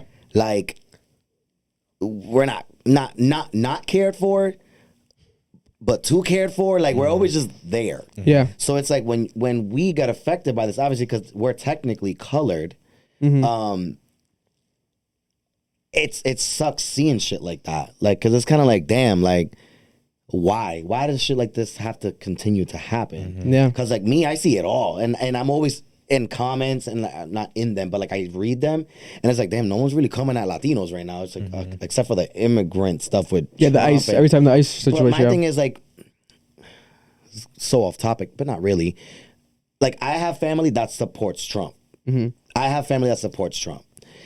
Do I agree with everything that he says? No. What he does? Yes, because he knows what he's doing. He just doesn't know what he's saying. Yeah. That's the problem.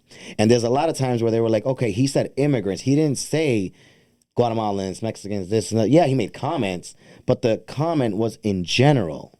People just decide to get triggered directly, you know? And going back to like culture stuff, everyone that knows me and my friends know I do not like using the N-word. Okay. I don't like using the N-word. I tell my friends, please use another word. It's just not in my vocabulary. I hear people use it loosely. It bothers me. I just don't like it. And another reason why I'm very passionate against using that word, it's because I remember one time at my job, there was people, shoplifting, blah, blah, blah, bullshit. And I remember the girls came towards me and all I said was, you good? And they just started coming. They're like, F you faggot ass, and this and that, faggot for this, that. Come outside, all that. And I'm just staring. And I'm like, yo, I'm not entertaining this. Gay or not, I'm still a man. I'm not touching a woman. Corporate was called. He kicked us out using the N-word and blah, blah, blah, blah, blah. And then I'm like, what the fuck? So it sucks that you're a person of color utilizing that word, using it against me, and that's a word that people have gotten killed for using it. You know what I'm saying? So it sucks. It's like, I stand with you, so why would you do something like that when so much is going on with Nazis, and people don't understand the depth, like, of the importance of what's going on, and with a word like that, and just I don't know. It's just so much shit going on, and I don't know. Este mundo está fucked. No, yeah. One of my goals is eventually, as a content creator, I've had the dream. I would definitely will eventually do it, but I want to connect to like bigger names to do like literally a documentary solely based on that word and the impact it's had, and interview different people like in the culture, Fat Joe, etc., different races, because I think it's definitely a big discussion that is deeper than what I think a lot of people kind of just take it as. But there hasn't been necessarily like a documentary or something like surrounding it where you get the people's perspective, everyday people, and you get the big like influential celebrity people. So that's definitely something that eventually I've always tie into when people discuss their opinion on that word. But no, it's a tricky thing out here. I don't dealing with this Nazi group, etc. I'm not sure specifically what the necessarily definition of neo-Nazi is, but I'm pretty sure it's not great. Nazi's tied to it. Anything with Nazi. The word Nazi no. It's like, all right, we're not Kanye West. I'm not gonna do that. No. I don't love Nazis. No, hell no. But the fact that it's here at home, we do live in a state that is, I think, like 80% plus. Like the majority of the state is white people, but we don't necessarily see them as much because we're in the inner city. Providence is such a melting pot. You see all types of cultures, the Cambodians, Puerto Ricans, Cape Verdeans. You see every culture here, right? So we don't really see this necessarily majority white people. So that's why I think kind of makes it scary for me, whereas like this Nazi group, are they targeting, Jewish people? Are they targeting people of color? Especially when you send them the noose image that goes back to the slavery times. Are you what is the angle here? Are you only doing black people, Spanish people, like, or are you gonna just like that's where it gets catchy, especially out here in a city like Providence, where it's such a melting pot, where you might not know what someone identifies as. You see a Dominican walking down the street, you might think he's Nigerian because he's such dark skin, because you have very dark skinned Dominicans. So it's like, that's where it's gonna get like scary, but hopefully not, right? Because we don't want this to happen. No, hell no. But then you see a threat so specific, it's coming. If something does happen, you best believe, the response is gonna be there. Oh no. God forbid something were to happen to someone, that some shit's gonna happen to the people. Oh no, yeah, 100%. There's plenty of people ready for a neo-Nazi to run up on them and knock them the fuck out. 1000%. That's the scary part. But then, that's the thing. We want to maybe do that out of anger, but then we might deal with a neo-Nazi that has a very rich white family, and then now we're dealing with $1 million lawsuit, and then we're in jail because we lost a lawsuit because we didn't properly hurt them. We didn't do self-defense. All that's always money too. Yeah. It's always money. Yeah. Man. That's the sad part. So listen, I pray for, hopefully Rhode Island, we don't got to deal with this, but the school, so we have the school committee member, Jennifer Lima, said she received a threatening email over the weekend calling a news photo a symbol of white supremacy, hate, death, and violence with the intent to scare, control, and intimidate black people. So when it comes to locally, I guess, the representatives of the state and people out here are taking that as a targeting towards black people, specifically because of the actual, noose that got sent. So prayers, everybody. Let's be safe. Watch your back if you are not a Nazi, because the Nazis are here in Rhode Island. Whether it's 1, 2, they're sending emails, so they definitely have internet, and they're trying to make their presence known. Just carry something. That's all I'm gonna say. Carry something.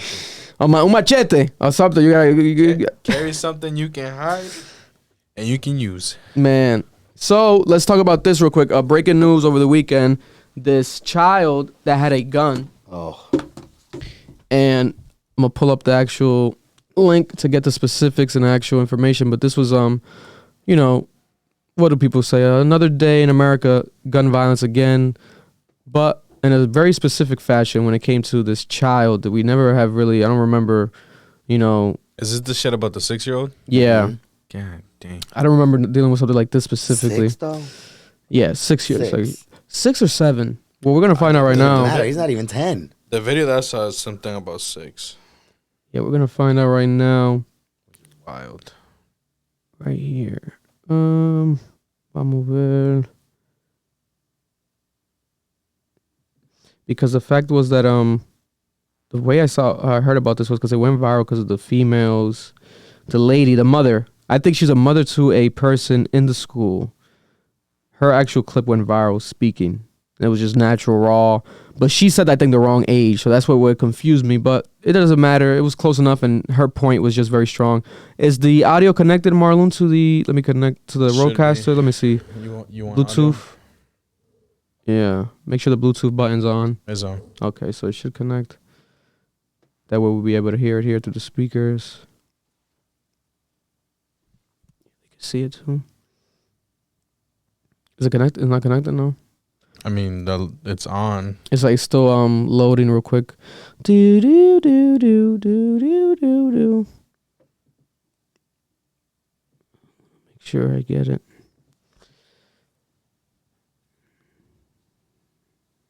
I don't know why was it even tangible for a 6-year-old? Yep. Where'd he put it? Back, like, what? That's my main Wait, did thing. the teacher die? No, thankfully not. Thankfully not. Nope. Because that's what would have made it especially even more tragic, you know. But the teacher did not die. Yeah. If anything, Play it. Didn't it? yeah, but it's coming over here. It's not really connected to the Bluetooth. So, pardon the audio listeners. The Bluetooth, the Rodecaster is not connecting, but they'll be able to hear it. And especially if you're on YouTube, you'll definitely be able to see it. They'll be able to hear it somewhat right here. Problem in this country. We don't know statistics. Let me start from the top. Problem in this country. We don't know statistics in the UK for crime is 0 for guns. Why is it so bad? Why is there a 7-year-old with a bloody gun? Come on, think about it. Let's do something. We've got a new governor now. Let's do something. Let's change it. You've got a beautiful country. You've got beautiful people. But what's the problem? Guns. How does a 7-year-old have a gun? That's what I'm pissed off with. I'm only here because my husband's in the military, or otherwise I would not have chosen to come to this country. Thank you, man. Facts. Man. And where was Okay. this? So this was in an elementary school, Rich Neck, Virginia. Virginia, the elementary school in Virginia. You know, this is the actual quote. She said, there's a problem. The problem is the bloody guns. I'm only here because my husband is in the military. Otherwise, I would not have chose to come to this country. The outraged mother. The 6-year-old shot a teacher in Virginia.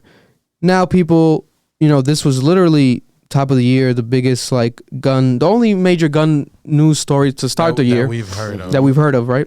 Reported. Virginia teacher shot by 6-year-old student, now in stable condition. So she survived. But this is very scary. The idea that, you know, it's not necessarily just a high schooler thing. They always say that, oh, the school shooters in high school, blah, blah, blah. I mean, what was It going could on be in at a any age. 6-year-old's mind to bring a gun? What did the teacher do?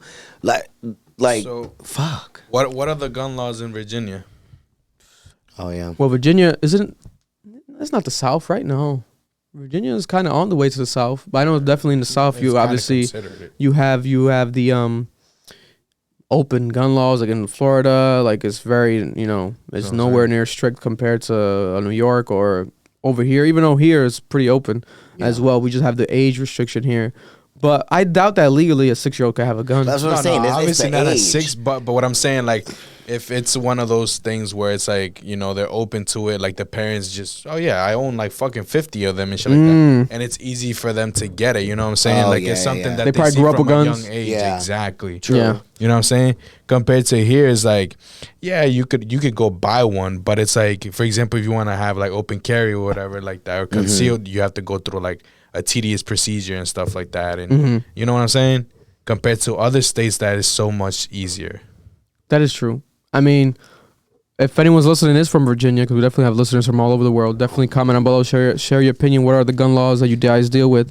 But regardless of the gun laws, it's just a wild situation because of the fact that, you know, no one, I would imagine, whether you're pro-gun, against guns, you wouldn't want this situation to happen, Yeah. let alone a actual 6-year-old holding a gun, having a gun in their presence, shooting it. I'm imagining in the class, the child just taking it out. They have their Right. backpack. And just, I'm just trying to, just the visual of it. Man, And it's like that's like some Stewie Griffin shit. Was it Stewie. accidental? Was it like he actually doesn't like the fucking teacher? That's what I'm saying. Did the teacher Like, do something? you know? Did the parents say something to the kid? Like, here, What's going to God happen to the forbid- kid now? Yeah. yeah, DCYF is gonna be in there real quick. Come on, like that is crazy. And those kids that might have witnessed it in the classroom traumatized. have to be traumatized Right. for the rest of their life. Traumatized. You know, God Jimmy forbid that shot little a child teacher. took it out and shot himself. I don't Oh, know. man. Yeah. Or the gun would have went off. Like And shot at another kid. Yeah. that's so crazy. And how the fuck does the parent not know that their gun is missing or some shit like that? How easily accessible is it? You know what I'm saying? That's Like, the come thing. on. Easily accessible. Like, you can have guns, but Right. why would it be at reach? Right. What you do? Leave that shit in your bed, bro? Like, come Did on. someone tag the parents in the comments? Listen, I tried to send find a something DM. on the parents. It wasn't really nothing. They're trying to kind of keep it more under the wraps, but obviously it's gonna come out. Oh, Oh, it is. 100%. It is. If it's not out already, it's gonna come out because it should come out because what is going? You got to question the parenting here. Like, what the fuck is Exactly. going on Literally. here with this 6-year-old fucking shooting a teacher? But prayers to the families involved. Hopefully, this is not a situation where this kid might have like tried to do worse. Like he wanted to shoot her and someone else, another teacher, or another. Yeah. Like he had maybe another plan. They're 6 years old. I remember when I was 6. They know. That's kindergarten, They no? know what they're doing, bro. Kindergarten I is don't 6 years remember. old. First grade. Well, I was in first grade in 6. Some people start kindergarten in 6. I started when I was early. 6. I started Some early. people start kindergarten I at was in 5, right? first- I was in first grade when I was 6. I, Yeah. Yeah. okay. Right. Yeah. No, did I say back? No.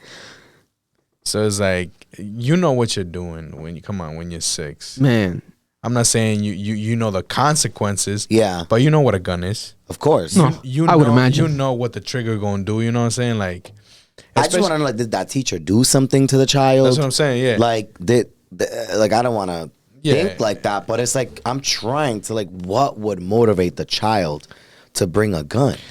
had to be Yeah, something we wild. need to hear the teacher be like, yeah, I gave him detention the day before, and then the next day I just, just Give him making a lot of homework. Yeah.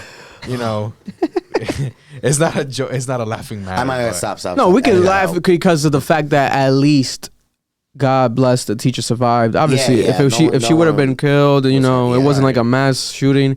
But this child definitely, I'm pretty sure he's never going to be the same again. I would consider him like to be hostile for the rest of his life. People are going to like wonder about him, like what type of they got to keep him on check. exactly. 100%. You know what I'm Sad the saying? mom had to say that, though. That I only moved here because of my husband in the military. If not, I wouldn't have been It's here. reality, though. that's bro. reality It is. for a lot It's of people. reality. Like a lot of people overseas, They they said the say it UK, all right? the She time. said the UK? Yeah. Yeah. They say it all the time that it's like they probably was don't, from they don't London. understand why so much shit happens here overseas. They don't hear none of that Yeah. shit. You know what I'm saying? Like it's crazy. I mean, when I was in the UK, everyone was beautiful, nice. Everything was just peaceful. Yeah. I was like, okay. Listen, it's a real thing, man. Especially as of That's how late. it is. Especially I feel like during like the Trump era to now, there's been like a Mm-hmm. lot of other countries kind of like mocking like America in a sense. So, and the gun violence is not helping it. So, no. But prayers to all families involved. Last topic of the day. Let's talk about the situation that happened between Gucci Mane and his artist and the allegations that the artist's team has made. Marlon, press the Bluetooth button again real quick. I disconnected this. Let me try to reconnect it. I'm gonna unpair you. It says you're paired. Yeah, unpair me because I want to make sure to get the audio. I think it's connected to your phone. That's why. Okay, I'll turn the Bluetooth off here. Go ahead. Yep, Connect. it definitely was that. Should work now. There we go. Yeah, now you're connected. I want people to be able to listen to this, hear this properly. So, going on my favorite page, the Shade Room. Mm-hmm. The Shade Room has this basically broken down. Let's keep it in order. So I want to go down to where the allegations started. So, Phone to see for those who don't know, this is Gucci Mane's artist. First of all, Gucci Mane had an artist, Big Scarr. He was a part of the 1017 label. Big Scarr had, a notoriety in Memphis in the South as an up-and-coming rapper. Had, buzz. I don't want to say huge hits, but he had buzz. Like, we known him. Eric. We all have played his music. He passed away, And it was like, what? Big Scarr to end the year. We were like, damn, we're ending the year with another rapper dying, right? And he passed away, had the funeral.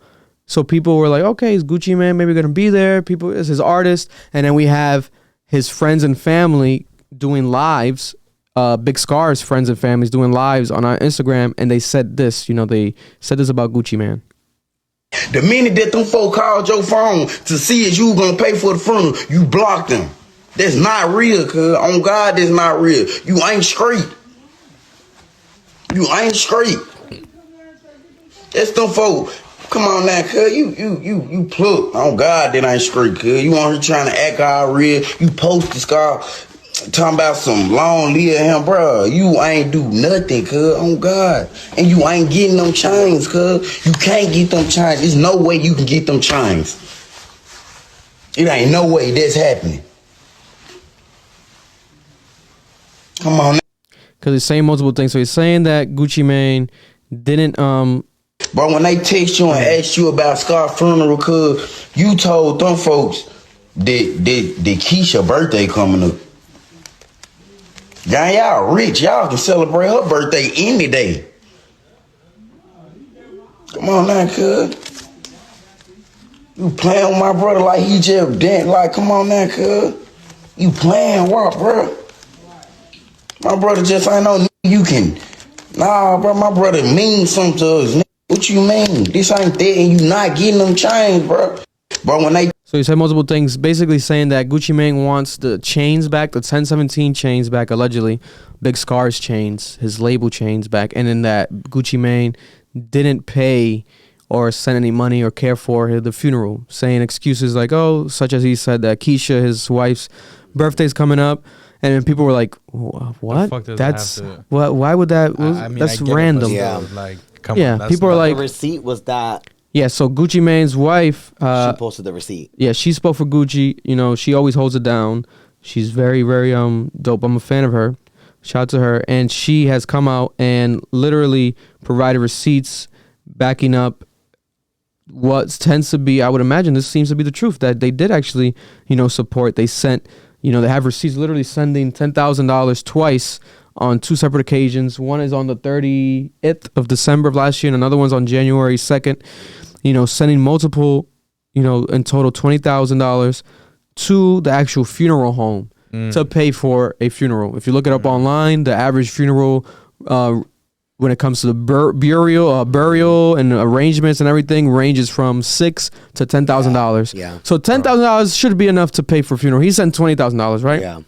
Now we have more people speaking on behalf of, that's the unfortunate situation, speaking on behalf of a dead man, rest in peace, Big Scarr. He's not here to talk, obviously, but we have people, putting more allegations out there when it comes to this actual situation. Specifically, the one that's gone viral the most after this gentleman said what he said is Big Scarr's sister, who was literally at work at UPS. She went live from UPS to say what she said.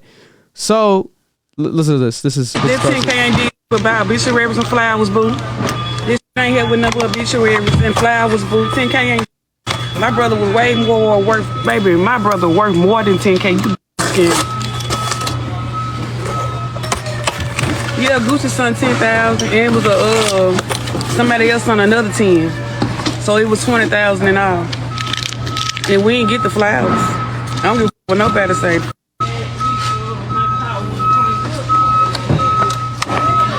He need to get in the field about my brother. Like, the money don't even matter.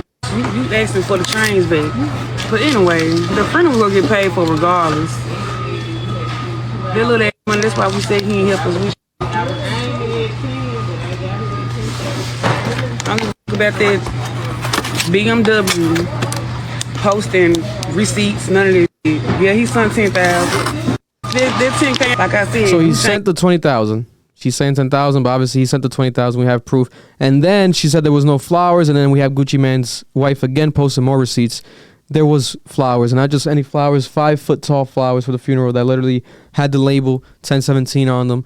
So they had flowers. They sent $20,000 I don't know. So it becomes a situation now where people are saying things like how I've always said and alluded to the idea of not just rappers, but in this specific case, I do believe that every single rapper, once you're in the music industry, you need to have life insurance and you need to set up your will, because you cannot, especially if you're dead, God bless, you can't. So I would rather say the people that are, let's say, dependent of the person, of the artist that passed away, you cannot expect their label head or their quote unquote boss to deal with everything, right? One would imagine, like, in a perfect world, Gucci Mane's gonna pay for everything, give them $1 million.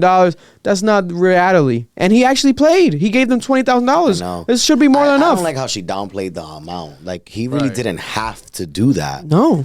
Like, he's worth more, okay, but he also didn't have to. He didn't kill him. Exactly. Like, it's just like, it's kind of coming off as ungrateful. It's very ungrateful. Ungrateful. The minute she said that, I wanted to stop listening. Yeah. Because it's like, you can't say lil ass 10K. That's 10K. And she's working at UPS. So it's like, how much are you making? Are you making $1 million a year? Lil ass 10K when you're at work. Bro, what UPS is this? Because clearly she made 10K maybe last month. What the fuck is going on? Another pop time. Yo. But yeah, I didn't like that. Like, at the end of the day, this is why humanity is just fucked up. Man, like, death is wild. Make everybody happy, but for her to downplay the amount, it's just, he didn't have to do that. No, that was his artist, and I don't agree with the chains though. Let them keep the chain. Yeah, that chain thing is money, like, you can let them keep the chain as a memory. Unless he wants it for like something, but they didn't talk about that yet. They haven't confirmed, like, from his wife's team, etc., that if he wants the chains back really or not. But it also could have been that if he quote unquote said that, maybe out of anger after them being ungrateful like that. It could be it's that. Not like, it's not Maybe. like, oh yeah, like, Yeah, he's like, oh, you don't want the money? Oh, you don't like the fucking, give me the chains back. Yeah. I don't think he's gonna. Gucci Mane is very rich, very well off. I don't think Gucci Mane is taking the chains back to, like, sell them for money, etc. Maybe if he is asking for the chains, which we don't even know if it's confirmed or not, this is just allegations on their behalf. Maybe someone else said, give me the chains back. It wasn't necessarily Gucci himself, right? Let's say he wanted them for, like, a reason, maybe, like, to do a memorial. It's not him directly too. There's people under him. Yeah, I would imagine. That are relaying messages, and it just looked bad on him because he's the face. Exactly. So that's the issue here, and there's always been, like, especially recently, we have the other Gucci Mane artist, Pooh Shiesty, who is incarcerated. So people are like, Gucci Mane's artists don't have a good reputation. They either end up dead or in jail. So then that's like online conspiracy theorists. And then you have this situation happen, which is kind of trying to taint his name more. But then we have his wife disproving this, like, no, we've sent you $20,000 and there was flowers. Stop lying on Gucci. So it's like, man, that's the thing.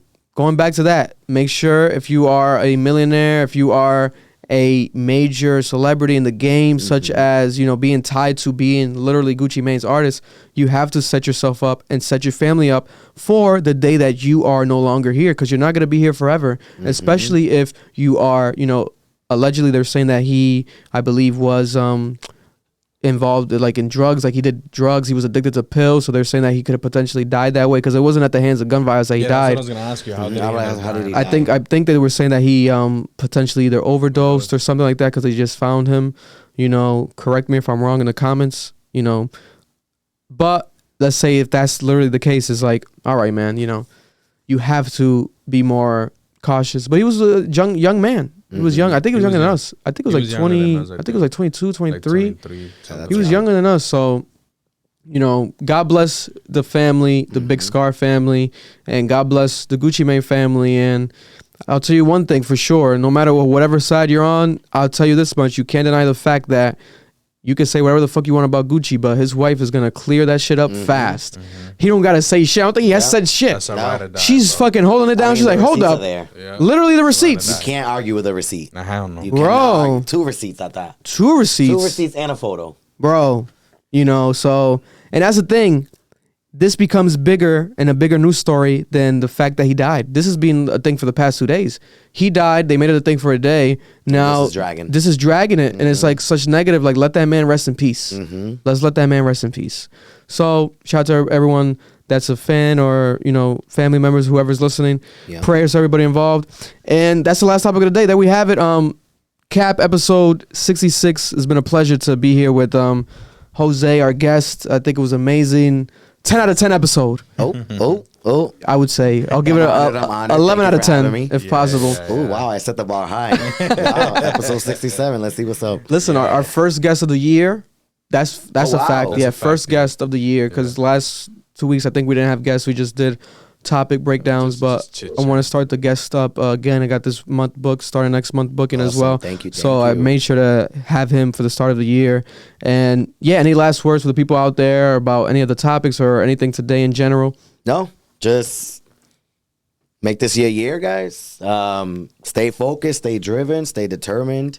I pray your what do you call it? Consider it a podcast? Yeah, podcast show. Podcast show.